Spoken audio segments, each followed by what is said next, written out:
Thank you for joining us tonight on the Live Lessons of Vietnam show, where we strive to tell the real story of the Vietnam War and the men and women involved. It is very important to me, your host, Bill Dixon, Vietnam 67 68, that we give the true picture of the Vietnam War. So if you have a question or a comment about anything I say or a guest says to the accuracy, please reach out and let me know. I want to correct anything that's not factual. We always are broadcasting worldwide from Nissan Communications in Raleigh, North Carolina. Tonight, we're privileged to have as our special guest, John R. Booth, Colonel, United States Marine Corps retired. He will be discussing his memoir, which is Duck Your Head and Keep On Going.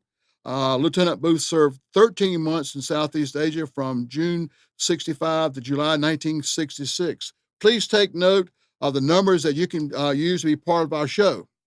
It's 919-518-9773 to call in. But even better, go to Computers 2K Voice on Skype and come in, ask questions, ask the Colonel questions that you don't think he can answer or whatever. But come in and tell him how good a job he did. Tell him how that you read his book and want to tell everybody about it. It's a fantastic book. That's why he's here. I read the book after I talked him into bringing me a copy, and I thought it was absolutely fantastic. So call in during the show, talk to John, whatever. But take part in the show. That's what makes it all good and well, and correct us if you think there's something wrong or whatever. Now I want to go to this part, the crisis line. If you know a veteran out there who's having problems or whatever, or you're a veteran, you're having problems, please reach out to this Veterans Crisis Line, to 1-800-273-8255, and get some help. I recommend if you're anywhere near a vet center, please reach out and talk to those people. Those are good people. Let me give you real quick before we move on, the difference between a vet center and the VA. If you go to the vet center, what you tell the vet center is private. Once you go to the VA, it goes on your record. But if you go to the VA, it does not go on your record. That goes anyplace else. John Booth retired as a colonel after 33 years of military career as an active duty and reserve officer. Now lives in Cary, North Carolina, with his wife and 5 daughters. During his tour in Southeast Asia, John served in several capacities: as a forward observer with 2 rifle companies, a gunner officer with an artillery battery, and a fire support coordinator with an infantry battalion. I have been privileged to have the opportunity to read John's memoir and have been and enjoyed it thoroughly. He tells his story just like he was sitting in spellbound in your living room. He's telling you the story. Colonel John Booth, thank you for taking your time to visit with us and give us the opportunity to share your story. I know with Memorial Day coming up, you are busy and very much in demand. I'm going to turn it over to you now, Lieutenant, and let you tell your lieutenant story. Okay. Well, first off, let me thank both you guys very much for reading my book and for inviting Bill, for inviting me to be on the show, and Alan, for you sitting there and both of you being gracious hosts. And after an hour of being grilled by you guys, I'm hoping I'm smiling, we're laughing. You're doing good. At the end of it. Well, tell us how you come out about your book, and tell us about your book or your memoir. Let's show the first slide, if you would. Okay. Okay. All right. That's okay. Here we go. Well, that's the title of my book, Duck Your Head and Keep On Going. What's interesting here is I did not start out to write a book. This is really a collection of stories that I've written over 20 years. And my objective in doing this was to have a written memoir and a permanent record of my war experiences for my children and grandchildren. Just having a bunch of stories and punching holes in them and putting them in a 3-ring binder is not a permanent record. I wanted something you could put on a shelf, maybe put on a coffee table. And so hence this book. One unexpected benefit that I had, it was actually very therapeutic for me to write down all these memories after all these many years, and I didn't realize that. So after I got finished with this, it was kind of, oh, by the way, let's see if it sells. So the book is on Amazon.com. The next slide. By the way, I want to make sure you understand that. You can go to Amazon.com and get your copy. Not only get your copy, but you need to get a copy for another Marine. And we may have to get an Army guy to read it to him, but we'll try not telling Marine jokes. But buy your copy for yourself because you'll thoroughly enjoy it, and buy a copy for somebody else, and so they can enjoy it. Okay. And carry right on. I'm sorry to interrupt you, but I just want to make sure they saw that they could get the book. Okay, fair enough. A few things about me. This is what's back on the book. I fought in 2 wars in Vietnam. I'm going to talk a little bit about them later, but I'll give you a little heads up here. I fought first was a counterinsurgency war against Viet Cong guerrillas that people today still do not understand. The second war I fought in was a conventional war against the North Vietnamese Army, and I've got a couple slides here later on, and we'll talk about the differences between the 2 wars. I had 3 assignments. I was a forward observer, and I'll get into what a forward observer did. I was a gunnery officer for an artillery battery, and I was a fire support coordinator for an infantry battalion. I had a fair amount of responsibility in these 3 assignments as a 23 or 24-year-old lieutenant just out of college. After I left active duty, I stayed in the reserve forces, and I didn't really fully enter civilian life until I graduated from graduate school. I got a business degree from the Darden School at the University of Virginia and re-entered civilian life for the second time in June of 1970. And I'll talk a little bit about what it was like to enter civilian life later. We weren't received too well in society when we tried to come back, but more on that later. Next slide, if you would, please. Okay. These are some of the guys I served with, and a lot of these pictures I'm going to show you are in the book. And what's the benefit here is that some of these pictures are in color because the book is in black and white. So there's some really good color pictures here. This is a band of brothers. I still keep in touch with some of these guys today. In fact, came back from a reunion in Las Vegas where some of these guys were there, and we revisited old memories from 50 years ago. Next slide, please. Okay, this is where I was. Geography determines strategy. And one of the things about a counterinsurgency strategy is you cannot kill your way to victory. On your left there, you have an overview of Vietnam. There's 4 provinces or 4 corps, 4 corps, 3 corps, 2 corps, and up here at the top is I Corps. Over the next slide or the next picture to the right we're drilling down into I Corps a little bit, and you'll see there's 5 provinces. Starting up the top next to North Vietnam is Quang Tri, Tuy Tien, Quang Nang, Quan Tan, and Quang Nagi. I was in 2 of the provinces. Next slide, if you would. I was in Quang Tri, Tuy Tien provinces and Quang Nang province. And this is a slide. If you look on the left here, you'll see those. I was in Da Nang and spent a lot of time around Da Nang. I went west of Da Nang and south of Da Nang.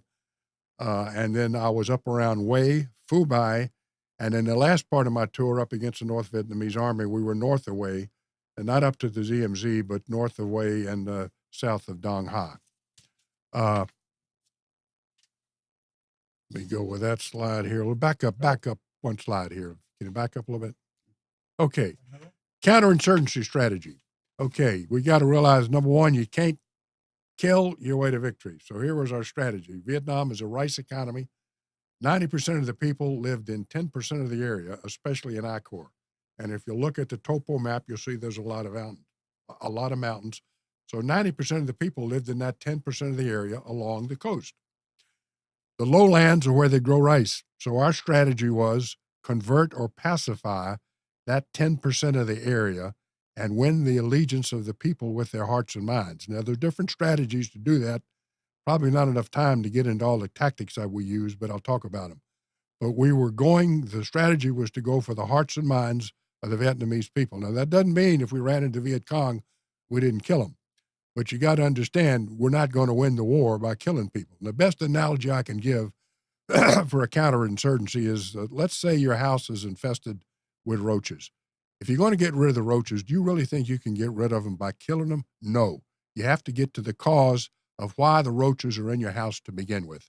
So the strategy somewhat depends on the country. It depends on the culture. It depends on the language. It depends on the people. And what we did in Vietnam may or may not be satisfactory in another country, etc. We would saturate the West with patrols and interdict the VC as they came out of the mountains because they needed to get supplies along the coast. The VC were dependent upon the Ho Chi Minh Trail for coming down their supplies, which didn't give them enough, so they had to go to the coast to get rice. And the strategy was to force the VC to stay in the mountains and starve. And when we had a chance to get on a large VC unit and pounce, we did. And the thing about the strategy was it worked. Now, I'll get into a little bit of it later, and we'll see here. Next John, slide. I want to point something out while you were there. The General Westmoreland had the search and rescue thing. I really believe that had the Marines been in charge of the Vietnam War, we would come out with a totally different thing. Because you think of the Marines as hellfire and brimstone, but with the Cap Marines they had and the winning the hearts and minds of the people, that seemed to be doing more good and gain more ground than the search and destroy. In other words, how do you know whether you won a day you kill more of them than they killed of you? That was considered a win. But with the Marine Corps idea of going in and working with the people, made a big difference, and it may have very well made a difference in the outcome of the war. Had we had a Marine general instead of an Army general, and as an Army guy, I hate to say that, but I think it would be a totally different outcome because it was just like two different wars. I'm sorry. Go ahead. Well, thank you, Bill. You took the words right out of my mouth. Oh, sorry about that. That's a rabbit hole we can go down to, but I won't get into it too much. But to me, that's one of the big what ifs. Yeah. What if the Marine Corps strategy had worked? Maybe it worked, maybe it didn't. Okay, here's a picture of me. I'm the guy on the left. That's my radio operator on the right. I fought in 2 wars here, a counterinsurgency, and the second was a conventional war. Sometimes they overlapped, and they were hard to sometimes know which one you're in. I've got my flak jacket open. That's a no-no. Same way with my radio operator. I'm carrying an M14. I started out carrying a carbine, then switched to the M14, and then I switched to the 45 pistol. It took me a while to get acclimated. It took me a while to figure out that I didn't really have enough hands to carry an M14 and call in forward observation missions. My job was I had a map in my left trouser pocket, a compass in my right, and I had a pencil and a piece of paper in my pocket where I would write down coordinates to call in fire missions. So imagine that now. Think about that for a minute. Here I am going to war with a pencil and a piece of paper, and my job is to write down numbers on a piece of paper.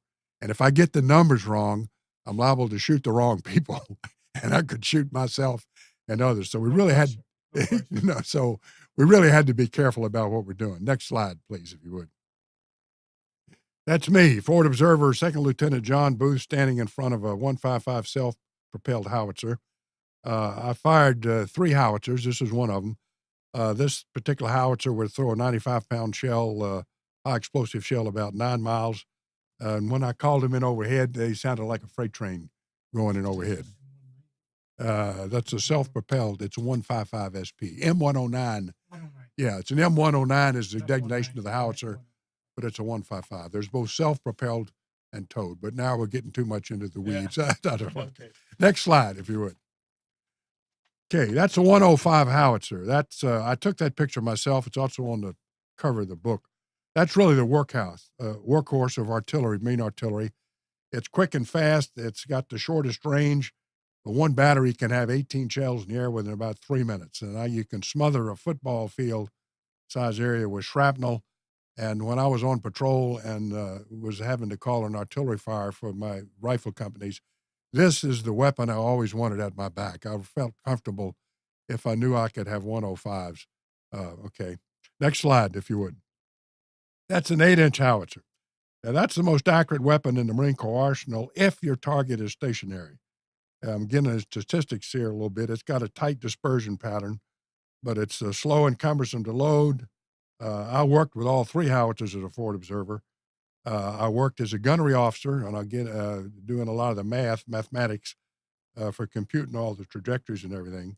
Also, I'm a civil engineer by college training, and the civil engineering training was really perfect for this kind of work. There's a lot of surveying, math, physics, Everything's in the metric system. I was always pretty good in math and physics. And one thing about dealing in the metric system, if you keep the zeros straight, you can almost do the math in your head. So I could almost do the math in my head on what the trajectories should be when I was either on patrol or maybe sometimes when I was a gunnery officer in that role and I was overseeing like a battalion shoot where we maybe had 18 howitzers firing of different calibers. I was pretty good at keeping on top of things and making sure there were no mistakes. Some of these pictures, by the way, are in the book. So I'm going to be talking. I'm not going to be stealing my stories exactly, but you kind of got to get a flavor of what the book is. Next slide, if you would. Okay, let's get into the South Vietnamese Army a little bit because this is one of the tactics strategies we had. There's 3 levels of the South Vietnamese Army. This picture's in the book. There's the Army of the Republic of Vietnam. That's equivalent to our Army. There's RFs, Regional Forces, and that's equivalent to our National Guard. And you got the PFs, that's the Popular Forces, and they're equivalent to our Revolutionary Militia. They were poorly armed and trained. They were in the villages, but they were supposed to protect the villages, but they could not. The government controlled the villages during the day. The Viet Cong controlled the villages at night. So the Viet Cong, you didn't know who they were or where they were, but you knew they were in the villages. And until we could offer the villages security, and they knew that they would not be assassinated by the Viet Cong, they were not going to open up to us. So we had to figure out a strategy is how can we get the Vietnamese people to open up to us? And this is one of the best things we ever did. For a counterinsurgency, this last point's common. If the villagers don't have security, nothing else will matter. The Marine, next slide, if you would. The Marines came up actually quite by accident. I won't get into this, with the concept of the combined action platoon, where you would take a squad of Marines and you insert them with a company or a platoon of these PFs, Popular Forces in the villages. And the Marines would live in the villages with the people. And we taught the Vietnamese soldiers how to fight, and they taught us all things Vietnamese. And when I say the Marines lived in the villages, we were immersed in the villages and we were in their homes. Security first and foremost before anything else. We had to get rid of the fear of assassination to get the Vietnamese civilians to cooperate. The Marines must trust us. Now, here's an example. This is a quote from a village chief. If you do as the Viet Cong say, they're very correct. They never steal, they tax. If they take a chicken, they pay. But if you do not cooperate, they shoot you in the stomach. And that's a quote from a village chief. Now, I'm 23 years old. I've never been in a counterinsurgency war before, but I figured out on my own, and maybe we'll get into this slide later, that the Viet Cong were a bunch of thugs and murderers. Now, no one told me that. I figured it out on my own, just running patrols in the villages. They assassinated a couple of village chiefs while I was there. They buried one village chief alive. They would shoot your children if you didn't cooperate with them. So these guys were pretty mean. So they were a bunch of thugs and murderers as far as I was concerned, and there's really nothing that's changed in my mind in the intervening years. Of all the innovations in Vietnam, none were as successful or lasting for the future as our combined action program, and that's a quote from General Lewis Walt. If you want to read a good book, here's one here, Fast Rifles, written by Bing West, and he wrote a good story, and that's a good book to read about the combined action platoon. This concept peaked in 1970 with 114 companies spread over the 5 provinces of I Corps. The Marines adopted a variant of this strategy in Iraq and Afghanistan. I'm not going to get into the details of that particular, but the key point is you cannot kill your way to victory. You got to go for the allegiance of the people. Next slide, if you would. Now, this is one of the examples of how we give them security with artillery. We had a concept called pre-planned fire, and on the left is the village chief, and and he's calling in, explaining how this works. On the left is our battalion our battalion commander. That guy to the right of him is General Lewis Walt. My battery commander is in the background. I'm not in that picture, but one of my buddies is Wayne Henderson. If you see at the bottom, we would go out to a crossroads and we would call in a pre-planned fire. It was precise work. We'd adjust instead of firing in high explosives, we'd fire in smoke, and we'd adjust in the coordinates, and we'd give the village chief a number. And we give this concentration on the road or number, like Alpha Charlie 101.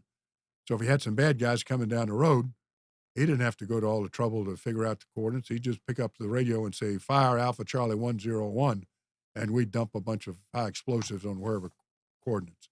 So that was one of the strategies we used to give security. But you got to remember, they've got to trust us. Now, once we get security, the second thing we'd give them was medical help. Next slide, if you would.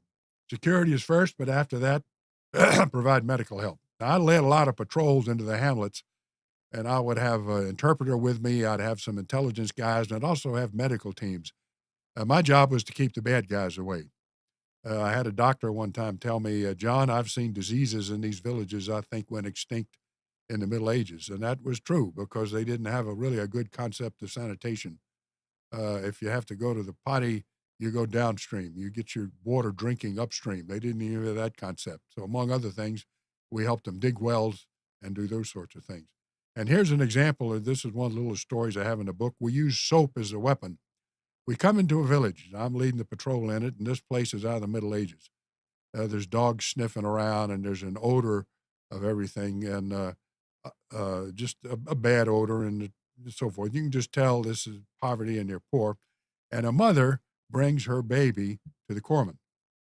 Now, I'm sitting here watching this. The corpsman can't speak Vietnamese, but he speaks through the interpreter, and he gives the mother a bar of soap. And through the interpreter, he tells the mother how to wash her baby. Think about this a minute. We got a Marine corpsman telling the mother how to wash your baby with soap. That's all he does. Gives her the bar of the soap, wash the baby with soap. No shots are given, no other instructions. We come back a week later, or maybe it was 2 weeks later, to the same village, and this mother comes out again with this baby, and it's a different baby. The baby is squalling. It's just a healthy little baby. All the sores are gone, the flies are gone, and this mother is just beaming. Now, I'm sitting here looking at this, and I know now that we, the Marine Corps, has made a friend for life. And if we can give this mother security in her village, she will start to tip us off as to who the bad guys are in the village. And more importantly, on this particular day, if the Viet Cong are laying outside the village and going to ambush when we're coming out, this mother is going to tip us off, say, hey, Marlene, VC out on the trail outside. And we know enough to to watch for the VC. That bar of soap was more important than any gun. It was. And we kept statistics on bar soaps. And you'll see this, in fact, when you get into my stories a little bit, you'll see a little more detail. But that's an example of what I call winning the hearts and minds. Next slide, if you would. Part of another part of our strategy was just plain be nice to people. This was a picture taken south of Da Nang, and I call this as Huck Finn and his mates. That when all these guys, when I lead the patrols into villages, I'd be wound up talking to the kids and playing games with them and one thing or another. And I had a camera with me, so I wound up taking pictures of these guys. Next slide. Now, we practice this, people to people, or just plain be nice to people. This was taken in Phu, September, October 1965. And in nighttime, we would be west of the villages. The villages were along the coast. We would be in the mountains to the west. And my job in this case was lying on the ground with a rifle platoon looking to ambush the Viet Cong coming in. And then in the daylight, we'd come into the villages and trucks would come down and pick us up and take us back to base camp. So we had to mingle a lot with the people. And I got to play, in fact, I have a little game I'd play with them called 21 Stones. I had some candy with me that my parents had sent me from home, and I'm not a candy eater, but I figured out a way to give it to the children. So I had an interpreter explain to me, I said, dude, see if these guys want to play a game with me. If they can whip me in this little game, I'll give them some candy. If they don't beat me, they're not going to get any candy. So he went over and he talked to them, and he got a couple of these guys to come over. Well, the game had a mathematical trick. There's 21 stones, and you pick out 1, 2, or 3, and the object is not to get caught with the last stone. Well, there's a mathematical trick my dad taught me. I never lost. So consequently, when I started playing these guys, I didn't let them win. So I did that a couple of times, and these guys, I didn't know whether I'd lost them or not. So I remember one guy looking at me like a little squirrel, and then all of a sudden he grins and he comes over, has one of his mates come over there, and they both play me together. And then about this time, I figured I better let him win. So I did, and this picture was taken after that, but you see, I had a lot of kids gathering around. And this particular case, you can guess who the father was, but I got the dad to pose with a thing. So this whole thing is the kind of strategy that we had. Just plain be nice, do things. Now, the whole lot of other things were the strategy. If we run out of time, maybe I can get to some of it later. But that was kind of the concept we have of how we did a counterinsurgency war. It worked in Malaysia with the British. I won't get into that. And it's worked in a couple other places. It also hasn't worked in some places. But in any event, that was the strategy. If we have time, I'll explain what happened to the strategy later, because that's another story in itself. But anyway, that's a counterinsurgency strategy. Next slide, please. And if you get the book, you can read all the stuff for yourself. How we lived. This is a letter, a home in 1965. As an civil engineer, I learned to sketch a little bit, so sometimes I'd put sketches in my letters. I was sleeping in a cave of sorts with 3 other people, a hole with canvas over the top, but it proved too crowdy, musty, and damp. Dirt falling on my head, frogs hopping around on the floor. So I moved out to fresh air. So that's what I said. Well, moving to fresh air didn't work either, but I won't get into that. You got to read the story. And I got to say, it got worse in the spring of 1966. Right now, I'm fighting this counterinsurgency. We're living, well, I would call a good part of living advanced camping, but later on, like this, it didn't get so living. We just got used to it. Next slide, please. This is a picture of a base camp on Hill 41. And that's the barber from Brooklyn and the civil engineer from Raleigh. Here's a statement that not too many people are going to understand. A Marine Rifle Company in combat is the most egalitarian organization I've ever been in. You gotta say you're crazy, Booth. You were an officer and enlisted. No. We shared the same risks, ate the same food, slept in the same mud, and guarded one another while we slept. So we developed a camaraderie and trust with one another that only if you've been in combat. I told myself I wasn't going to crack up. That's all right. Okay. Just get you some water and keep going. You're doing good. Yeah. You have to have been in combat to really understand what that was like. So anyway, that's how we lived. Okay, next slide. Now, this, you can also, what I call research and learn with some of these things.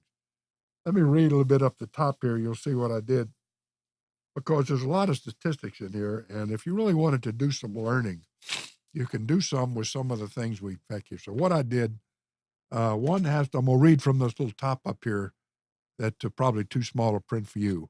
One has to scroll through several hundred pages of the command chronologies of the 1st Battalion, 1st Marines, and the 3rd Battalion, 3rd Marines for the months of November and December 1965 to get a sense of the steady drumbeat of casualties suffered by all, from mines, booby traps, errant artillery shells, accidental shootings, and firefights. This is what I have done below. War is a messy business. We all, Marines, Vietnamese civilians, and Viet Cong, died by 1s, 2s, and 3s. In a counterinsurgency, we cannot, nor do we seek, to kill our way to victory. But if you've got all this ammunition lying around, you're shooting around, we're armed 24/7, so are they, and we're immersed in all civilians, it is inescapable that there's going to be a lot of people killed that shouldn't be. We shot ourselves by mistake, and I'll give you some examples right here. First thing, that list of top names up the top, October 30th, I think there's 16 names down there, and you can see 16. Hill 30, and I talk about this in the book, was overrun. A week later, we pulled in. 16 Marines were killed, 45 wounded. A week later, we pulled in on the hill on the left, and they couldn't get artillery support. So one of my jobs is to go over and find out what happened, and I remember, that's in the book, but I remember talking to one of my buddies who was a forward observer over there, and I say, how in the world didn't you guys get artillery support? And I found out some things. We'll never know for sure how many Viet Cong were killed in that particular firefight, but our guess is anywhere from 100 to 200. But the Viet Cong would generally drag their dead and wounded away, so we could never really good count. But in any event, body count really didn't count because really you got to remember now, killing people is just incidental. We're out to win their hearts and minds. And one of the big mistakes we made, and you'll notice we're not doing it now, is that General Westmoreland put in, or Robert McNamara, the Secretary of Defense, put a rather infamous metric in that everyone came to regret later, and that's body count. Now, I won't get into that. Okay. Here's another example of a mistake here. And if you read November 5th, 2 children are killed along with 2 children and 1 woman are KIA. And here's the reason over here on the right. There was a booby-trapped artillery shell south of Hill 22 near the spillway on the Yen River. So the Viet Cong had taken one of our artillery shells and rigged it as a booby trap, and in the process, some Vietnamese civilians had stumbled on the booby trap that they had set for us. That's a good example. We had Marines shot by mistake. In my book, I confess that I almost shot myself in the head. Here I am, an experienced combat veteran, trying to clean my 45, and all of a sudden out pops a round. How could I be so stupid? Okay, let me tell you, get in a war where you're armed 24/7 and you don't sleep, and put all the other pressures and come with us, and you'll get an example of how many people get shot. Okay, next slide. This is another example of where you can learn. This is a letter from a high school student that I don't know how she got my name, but she wrote this to me. It was a real nice letter. Dear sir, I think that you will be very surprised when receiving this letter, and I certainly was. And one of the things I regret is that as a 23-year-old second lieutenant that I did not answer this young lady's letter. But it shows an example of where they were working where they could, and the Vietnamese. She happened to go to a Catholic high school in the city of Hue. And it was very nice of their class. They probably did it as a project to write all of us letters, and it was very nice.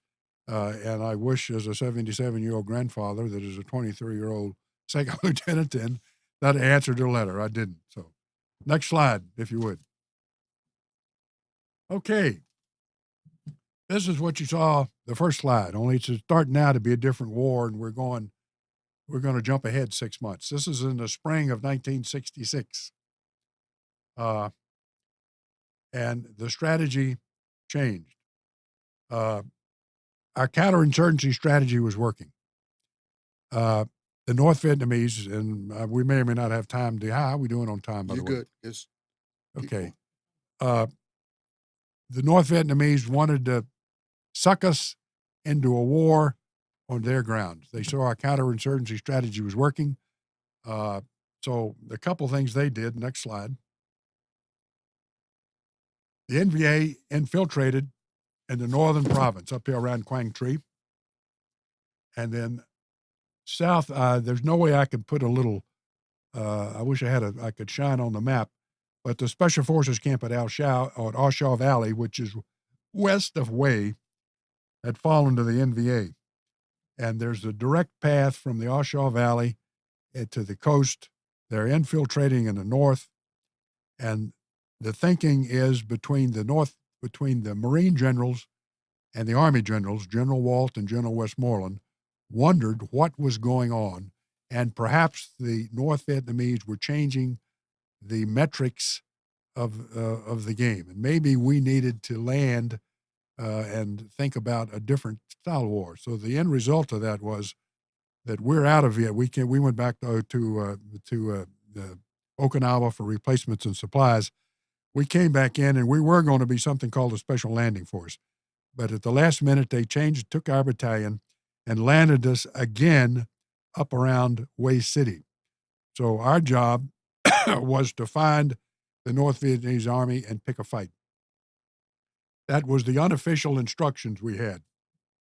If you look at our command chronologies, you'll see the objectives we had. But what they really wanted us to do was go north of Hue and west of Hue. And if you see those mountains back in there, get in the foothills back in those mountains and root around there a little bit. And let's see if you can find the North Vietnamese Army. So that's John, let me interrupt you right there. So many people think that we were fighting people who were farmers by day and guerrillas by night. But up there, you were fighting soldiers who trained just like y'all were, had weapons, and just basically almost the same thing y'all had. Those were well trained soldiers up there. They weren't guerrillas. They were the NVA. That's true. That's a good point. I agree with you.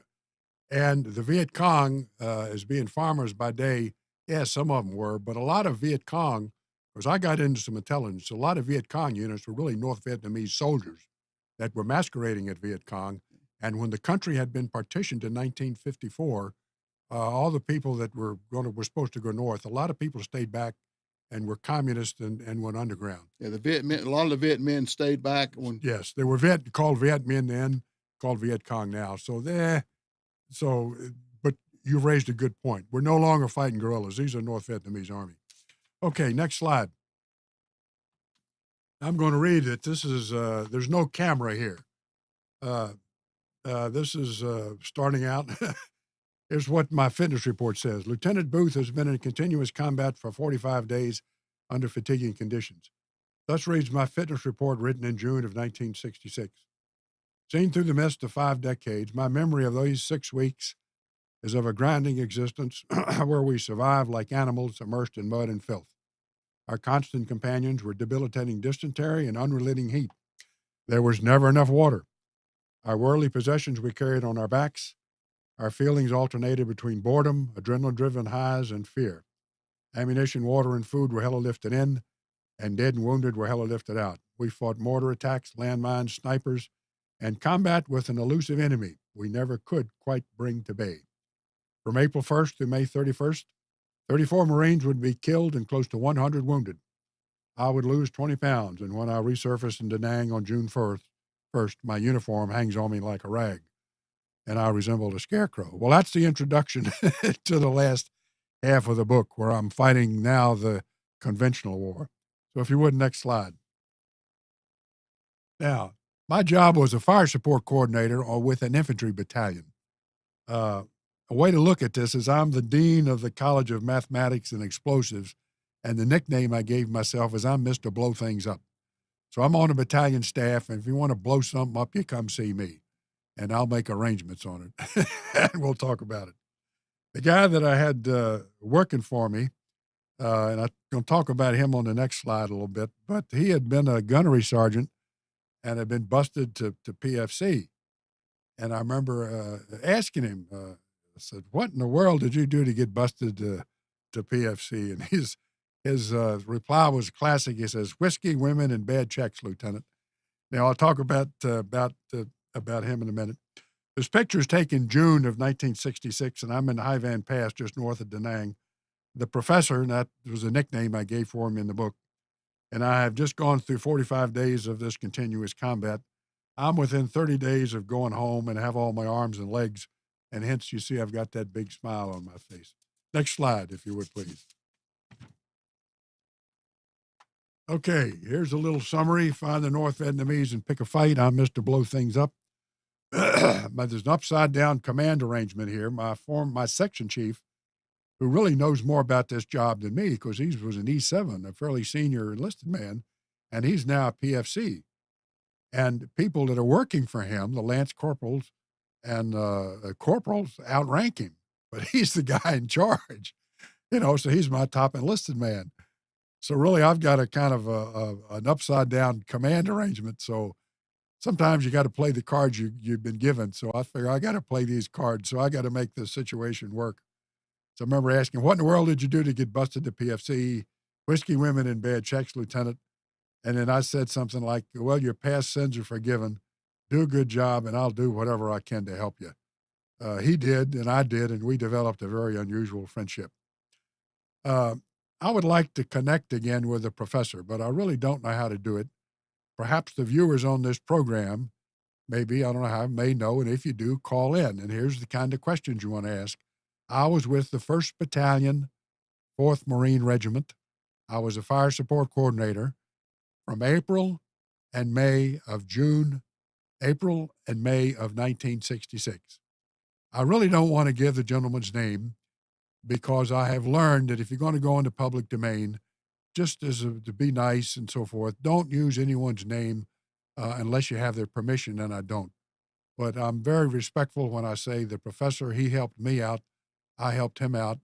I've often wondered what happened to him. If someone told me he got killed jumping off a helicopter later in the war, but I don't think so, but I'm not 100% sure. So my request to the viewers is maybe if anyone got a angle here, call in and ask. Next slide. This is another letter I wrote home. I did not carry a camera, and I live like a Civil War soldier. I got my pack as light as it could be. I had an air mattress for a while, and up too much, John, so I sent the air mattress back, and all I had was of ammunition, water, plenty of water, and maybe some sea rations because we weren't eating much, but we drank a lot of water. And here's a letter written in April of '66. I say nothing about being shelled or why I'm sleeping in a hole on the ground, but here's what I tell my mom and dad. Bed consists of a 6x3x3 hole in the ground, air mattress on the bottom, with ammo boxes filled with dirt on top. And the little arrow there, I sleep there, and the ammo boxes are filled with dirt. That's all I tell them. Imagine you're a parent. You have a letter from your son, and that's how he's sleeping. Well, all I know is we had took quite a bit of mortar shells, and the guys were killed and wounded and so forth. But you'll have to read the book to find out the details. But it was pretty rough living. So that's a little snapshot. Next slide, if you would, please. Here is a map at the end of this section. I've got a little map where I draw and talk about this 60 days. And I've got some high points on the map. April and May of 1966. We're north of Way City, south of the DMZ, but up next to the mountains in a village area called Kobitantan. They were subject to continuous mortar attacks, snipers, landmines. A couple of my comments in here, like Lazarus rising from the dead, I keep on going. And that's actually, it's kind of where the title came from here, because if I had to pick what it's like to just be physically exhausted, you can't go another step, but you've got to keep on going. Just reach down and to get your inner reserves and just keep on going. Another night in paradise. That's another of my comments. And there's another interesting section here where the dead rise to greet us. And you'll have to read that to find out what happens. But it's a very interesting 2 months. There's a tank fight in here where we brush up against the North Vietnamese army. We didn't find them, they found us. Now, I did not participate in the tank fight, but I'm on the other end of the radio, and I managed to track down some of the guys that were in it, and they sent me some stuff. And I remember talking to the corpsman there, and this is a quote from him. Since I hadn't used my poncho to shroud one of our dead, I relieved one of the enemy bodies of a sheet of clear plastic to help me stay dry. The warmth was welcomed, but the stench of his blood would not leave that small plastic rectangle, and I remember that to this day. This was a hell of a fight. This was a conventional fight, the North Vietnamese army against some tanks. We made some mistakes. I don't say that in the book, but somehow a company got split in two parts, and the tanks got split in two parts. And the North Vietnamese swooped in like a bunch of dragons. And in fact, if you look at the map there, you'll say in the medieval map, they would say, "Here be dragons," and that's exactly where that area was. Next slide, if you would, please. Here we go. I got ahead of myself a little bit, but that's my quote. That's General Walt on the left. One of those fellows sent me the picture. And those are two of the Marines that survived the tank fight of that night. We lost a few guys in the tank fight. Okay, next slide, if you would. Here is another research document that I've done, because I took the name of all the Marines that were killed, and I've got them down here and where they were killed, what killed, how they were killed. And since they were dead and their names are on the wall, and I've got the panel on the wall and the line, their names are in the public domain. So I did not feel bad about putting them out there, and I was very respectful. In fact, I brought closure to the sister of one of these gentlemen because somehow she got hold of his name. She's just retired as the assistant chief of police off the Houston police force. A couple years ago, she called me, and Philip Cerner was her brother. And she knew Philip Cerner, her brother, was killed, but she wanted to know how and why, and I was able to send her my story and talk to her over the phone. and tell her how her brother met his end, and her brother was a hero. So I helped bring her closure, and I hope with some of these names, maybe I can bring some other people closure. Who knows? Okay, last slide. Okay, that's Route 1 going over the Hai Van Pass. It's in color, and Vietnam is really a beautiful country. Uh, this is in June, so I'm taken at the same time, the same day that I took those pictures of us, me standing with the professor at Hai Van Pass. But this is a view looking south of the South China Sea into Nang Harbor, a turquoise blue sky, and there's really soul food for the eyes. And Vietnam is truly a beautiful country.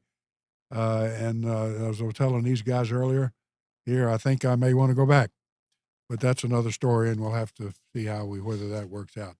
So that's the essence in it. For you guys that got an overview of the book. If you got questions, you feel free to ask them. I've got a bunch of. Let's leave it on this slide for a while, and depending on how much time we got at the end, how much time do we have? We're good. We're good. Okay. Yeah. Okay, because I may want to jump to the end of here, and I can tell you what happened to the counterinsurgency strategy. Okay, but That'd be good. But I think you had some questions for me. Well, too. I just wanted to. I think your story about how you navigated in the dark. You don't know how dark is unless you're out in the jungle at night. Not a whole lot of street lights or headlights on a car. So, how did you navigate yourself walking down through the jungles with those wait a minute vines and everything else out there? How did you navigate yourself and know where you were? Because if you were calling in artillery, you kind of need to know where you were as well as where the bad guys were. Because, like you said before, calling in artillery on yourself, well, you wouldn't be very popular. That's exactly right, and that's a very good question. And the fact that I was a civil engineer actually helped me because I kind of had a sixth sense. I learned how to be a latter-day Daniel Boone, and that is not an exaggeration. At night, you don't want to shine a light. You can't shine a light. So what we would do is we would take a compass heading. We would map it all out ahead of time. If we were going to set in an ambush on this road, and the road happened to be 3 miles away, we would know that we had to go on a compass heading of so many mills. That's like degrees, only it's in a metric system. And then we would have to walk so many meters. And then we'd turn right on another compass heading and walk another distance, so many meters. And I got so I was pretty good at it. And how we would do it at night is my pace is about 1 meter. So I'd get stones and I'd put them in my left pocket. Okay. Now I'm not worried about security. I'm letting other guys worry about that. What I'm worried about is putting my brain in gear so that I know where we were. So I'd look at a compass heading. There was a faintly luminous dial on the compass. And let's say I'm following 90 mils or 90 degrees on the compass heading, and we got to go a half a mile. What I would have worked that out and said, if my foot's a pace, then every time I got 100 paces, I'd take a stone out of my left pocket and I'd put it in my right pocket. So I'd do the math, and I figured out I got to have 100 stones in my right pocket. So if I get 100 stones, then that's the time to stop and turn and go another heading. So I remember one time I calculated the right number of paces, and still there's supposed to be a stream bed there, no stream bed. So I'm figuring, have I screwed up? Have I screwed up somehow? But you got to remember all this is approximate. So just when I'm starting to really feel bad and panic, I fell in the stream bed. So I was actually relieved. I didn't hurt anything, but I fell and, great. I know where I am. We're not lost. And we turned right. Now, a couple other little amusing stories here, because second lieutenants, we get kidded a lot. We don't know anything, and we're X and the Y and the Z. And I remember having an argument with a staff sergeant, one of our platoon sergeants. We were arguing over where we were on the map. And he was being respectful, but I know exactly what he's thinking. He's thinking, this lieutenant doesn't know what he's talking about, and he doesn't know where he is. So I was polite, but if we're going to call in artillery, we were calling in by my coordinates, not his. So I knew exactly where we were, and that's the short story, one story of how we navigated at night. So it's amazing how you can be someplace without roads and going through the jungle. I mean, one tree looks like the other, or whatever, and you see the bad guys and know where you are well enough to be able to call in artillery fire on those people. You mentioned a while ago, tell us the difference between a forward observer and a gunny officer. A gunnery officer, okay. The forward observer is the guy that sees the target. I had to be able to see what I was shooting at. So I was a forward observer. I would either see with binoculars or without binoculars. You went out with the infantry unit. Yes. I was with an infantry battalion, an infantry company. There was one forward. I had a scout sergeant, so we could split up into two teams. So I would go out with the platoons. I would go out with the company. Yes. So I lived with the infantry for most of the time. So I had to be out, lived with the infantry, and like I said, my weapon was a pencil and piece of paper. Now, a step back from that is the gunnery officer, because I would call in coordinates, and I'd say something like fire mission, 20 VC crossing river, grid 946-357, direction 4700.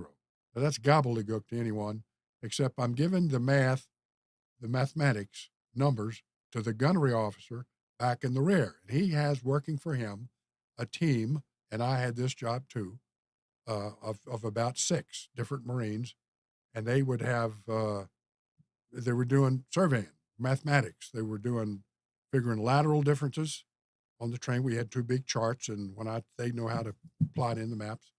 And then we had a guy that did the vertical, and this is physics. It was kind of like a slide rule. If you remember the slide rule, but that would be the vertical.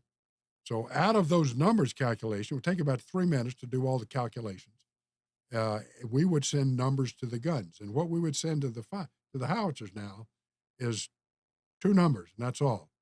We'd give them a horizontal number, which is 4 digits, 2745, and then the gunner on the artillery piece, whether it was an 8-inch or a 155, he'd get it at his scope and he'd crank it and he'd line up that. We'd give him a vertical number, which is anywhere from 0 to 90 degrees, but we do it in mils. And there's another guy, and he would crank up, and he'd have a little level, and he'd crank up the elevation of okay? And if we've done our math correctly now, we've got it pointed in the right direction at the right elevation, and I'm overseeing all the numbers. We also have figured out what powder charge to put in, and it sounds complicated, but once you do it, it's really not. Then they'd pull the lanyard, boom, and the shell would go 9 miles and would land on the target. So that's what the gunner officer. Now, who decided what kind of shell? Forward observer. Okay, so you, as a forward observer, you just, whether it was napalm or, Willie Pete or. That's right. Whether it was white phosphorus, whether it was high explosive, whether it was smoke, or whether it was illumination. Mm-hmm. Now, I had the right to overrule him if for some reason we didn't want to fire that shell or we were in short supply, but the forward observer would be the one that would pick the ship. Would pick the shell. So also, that's the difference between the two. It would also be how close you were to the enemy, what kind of shell you used too. Yeah, because, that makes a difference with the fuse. We're going down a rabbit hole a little bit here, but we had a choice of 2 fuses. One was a time fuse, where one was 3 fuses. One was a time fuse, one was a fuse that would hit on impact, and one was a Victor Tango. Victor would send out, and that's the one that we like to use. I like to use most because it would burst in the air, maybe 90 feet above the ground, 30 meters. And you could cover, if you had a 6 shells coming in, you could cover the area the size of a football field with hot shrapnel. Okay, and if you're out in the open, and we weren't in the jungle. I was in the jungle a few times, but a lot of this was in the hills, and there was low shrubbery and so forth. Anyone out there that's caught underneath the shrapnel, you're going to get them. So that's the one I like. Yeah, Central Highlands doesn't have a whole lot of jungle, so just a lot of trees and so forth. Well, you came back. Now you came back. Well, you were a first lieutenant when you came back.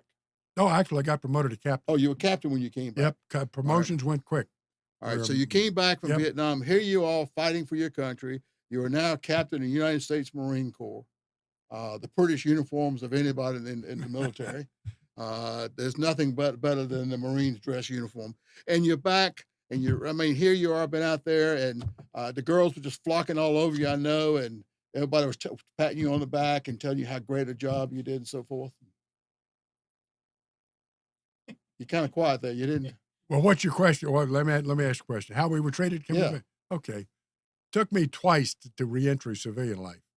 The best story is actually coming back after because I went to grad school.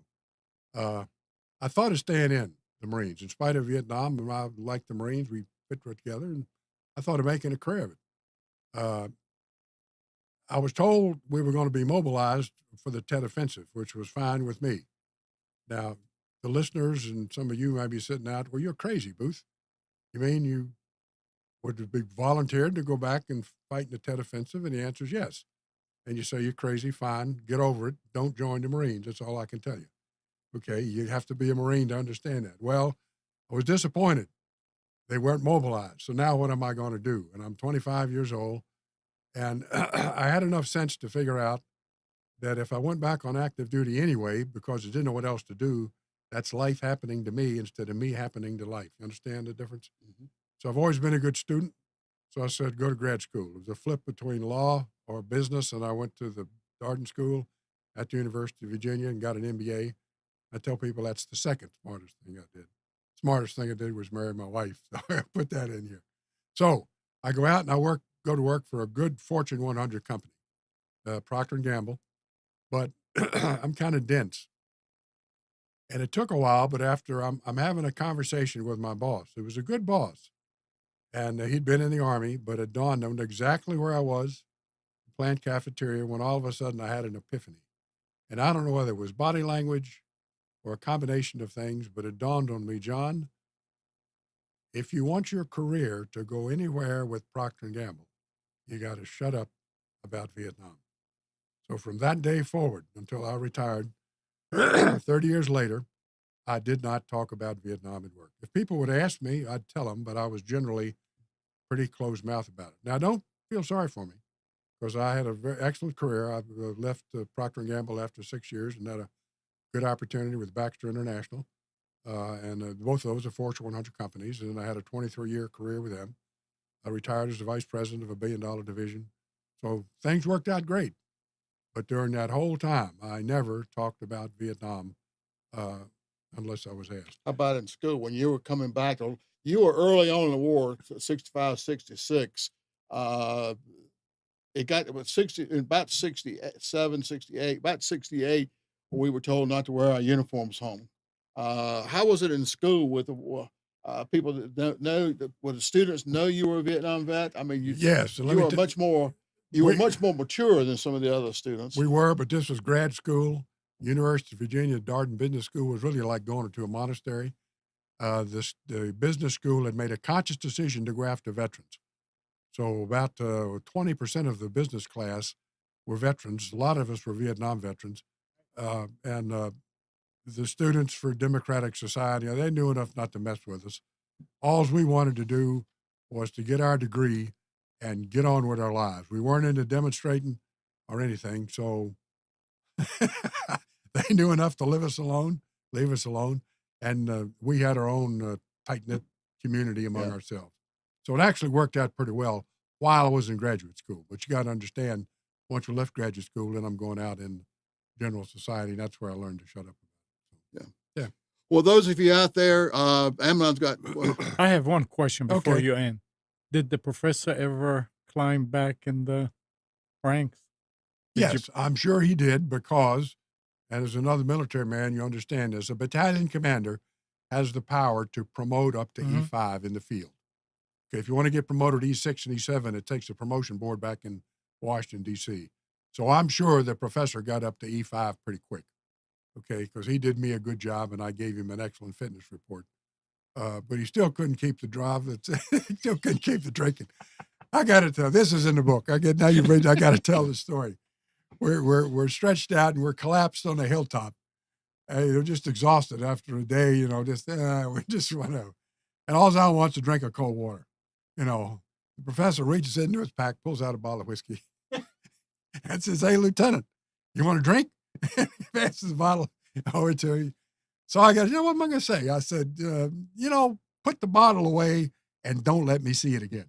I didn't say throw it out. I said, just don't let me see it again. Don't put me in a position where I got to do something about it, And so he probably had a little sip or two. So I'm sure he reached back. Yeah. How much time we got? Go ahead. All right, let's flip Go through a bunch of slides. Let's say we're going to get to a slide, flip, till you get to this slide right here. Westmoreland. Picture general, get to this slide. What happened? Okay. This will take about 3 minutes. So this will tell you a little bit about the screen. Yeah, just flip through the slides. This is in-depth, the Marine Corps, in-depth. While we're going through the slide, while we're trying to find that picture, I wanted to point out to y'all, the book is available on Amazon.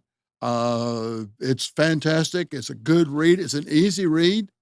I never thought a Marine Corps colonel could write a book that's so easy to read. It got great stories. It even talks about burning crap in there. It's all kinds of good stuff in the book, and I highly recommend that you get the book, read it. I think you'll highly enjoy it, as I did. So get the book. John, as we're going on, I'm going to go ahead and thank you for coming in and talking about your book, Duck Your Head and Keep On Going. And we now know where the story, the title came from. I don't think there's anything more tired than end of a day after humping all day through the jungles and the heat and humidity and so forth. So we found that we found the slide now, so we're going to go ahead. Go ahead. So what happened to the Marine strategy? Well, here's what happened to it, and that's the first thing. And Bill pretty much summed it up at the beginning here. General Westmoreland did not agree with the Marine strategy of counterinsurgency. The counterinsurgency strategy had some faults, and it may or may not have worked. I got to be honest, but we don't have time to talk about that. General Westmoreland didn't agree with it because he liked the strategy of large-scale search and destroy operations. The problem with that is that most of the time you pounced on thin air, okay? And you're counting the enemy to stand up and make a fight. Well, they figured out if they want to have a knockdown stand-up fight with us, they're going to get slaughtered, okay? So they didn't. So a lot of times you pounced on thin air. And then Secretary of Defense Robert McNamara and General Westmoreland also instituted success metrics of body count and battalion days in the field to measure progress of the war, which was if you had to. We also had another policy of Project 100,000, institutional rotations that I won't get into. Sum it all up, if there's a way not to run a war, this is it. That's called McNamara's Folly. McNamara's Folly. That's a whole other story. But that's one thing that happened. The second thing that happened, next slide, is this guy right here. He's a genius. General Vo Nguyen Gap of the North Vietnamese Army is also what happened. He, along with others in the North Vietnamese government, saw the Marine strategy was working and decided to do something about it. Next slide. This is a quote from a Vietnamese official. The National Liberation Front will entice the Americans close to the North Vietnamese border and will bleed them without mercy. In South Vietnam, the pacification program will be destroyed. Okay. Now, if you're willing to take casualties of 10 to 1, 20 to 1, which they were, okay, that's exactly what happened. Well, that's the reason I have a problem calling him a military genius. He just threw bodies. I mean, if an American general had lost anywhere close to what he lost, he'd be in Leavenworth today. He's not an American general. He's a Vietnamese general. Yeah, that's right. And part of your thinking is you got to get into the mind of your enemy and think how they think. Yeah. You've got to do what I call out-of-the-box thinking, and the Israelis do out-of-the-box thinking. And I'm sitting here looking at an former Israeli soldier right here. So you got to do out-of-the-box thinking. Well, that's exactly what happened. Pacification was slowed down but not destroyed, and by the end of 1966, 2 Marine divisions in Vietnam were fighting 2 separate wars, a conventional war of attrition up against the next to DMZ, and the 1st Marine Division was still doing our counterinsurgency strategy. Next slide. This is the war that the American public saw, okay? This slide was either taken in July, I think maybe in the summer of 1966, because that's when we discovered, I'm on a plane coming back home, but this is my old battalion, my company, and they ran into the North Vietnamese Army, big time, and then it was pile on from here. But that's what the American public saw, okay? Next slide, if you would. Here's the quote that I had of the Viet Cong. If you do not cooperate, they'll shoot you in the stomach. As a 23-year-old Marine second lieutenant, I figured out they were a bunch of thugs and murderers, and nothing's changed my mind in the intervening decades. During all the anti-war demonstrations, the Viet Cong suddenly became the good guys. I still haven't figured that out. So let's go to the last slide. This was Life magazine, 1967. The Marines never gave up on the counterinsurgency strategy. We just were not able to put the whole of the resources that we wanted. And it was successful. And my buddies who've come back since tell me we're treated like family. I could go on with this because Westmoreland was replaced by Abrams, who had a different strategy, but that's a whole nother different story. And I'm not saying this would have worked. Don't get me wrong, because there's a couple of things I could criticize with this strategy. But the point was, you can't kill your way to victory. So you got to do some out-of-the-box thinking. That's it. All right. Well, John, I appreciate you being on the show tonight. I hope we educated our listeners out there on a little bit of the about the Marines, and because when you think of Marines and tough, and all you think about is going out and shoot them, you would think they would fit into the body count better than anybody else. But realistically, they were experts basically in winning the hearts and minds of the people, and that's how. Even you go back to Vietnam today, the people of South Vietnam still remember the United States soldier fondly, and really appreciate. And the South Vietnamese people who live in this area are always coming forward and say thank you for fighting for our country. Our next Lessons of Vietnam show will be 12th of June. Can you believe we're going to be into June? And we'll visit some of the missions of the Vietnam War, maybe even have a ghostly story. As we're coming up on next week, please take time to commemorate Memorial Day, 27th of May. Remember, we do not celebrate Memorial Day. We honor those men and women who gave all they had for us. And don't forget the 6th of June, D-Day. And if you meet a World War II soldier, tell him thank you. But just remember the families of those who gave everything they had, as well as the men and women who we commemorate and honor on Memorial Day. Take time between your hot dogs and your beach strips to realize that it's a cliche, but it's true. Freedom ain't free. And a lot of people gave everything they had so we could be here on like this show and so forth. So, and then go out and get John's book, and enjoy it just like I did. And maybe sometime you're in Cary, North Carolina, you can get him to sign it. We're trying to get him to go out and do some book signings and so forth. And We'll see. just if nothing else, just show that Marines can write. I mean, just I had to throw another. Being an Army guy, I had to throw it And in. thank you guys both for being nice enough to host me and put up with me for the hour. Well, listen, we'd love to Thank have you, you and come I've back enjoyed it. and talk about the parts that you didn't be able to get into as far as counterinsurgency and so we'll forth. see. But We'll see where this thank you all for tuning in. Look forward to seeing you next show, June 12th. And tell all your friends about us. And see you then.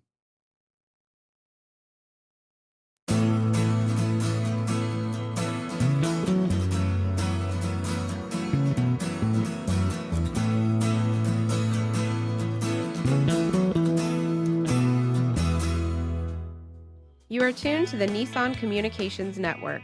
If you tuned in too late, you can always watch each program in its entirety or download an MP3 audio file of it in the archives section at nissancommunications.com. Don't forget to subscribe to our YouTube channel, follow us on Twitter, and like us on Facebook.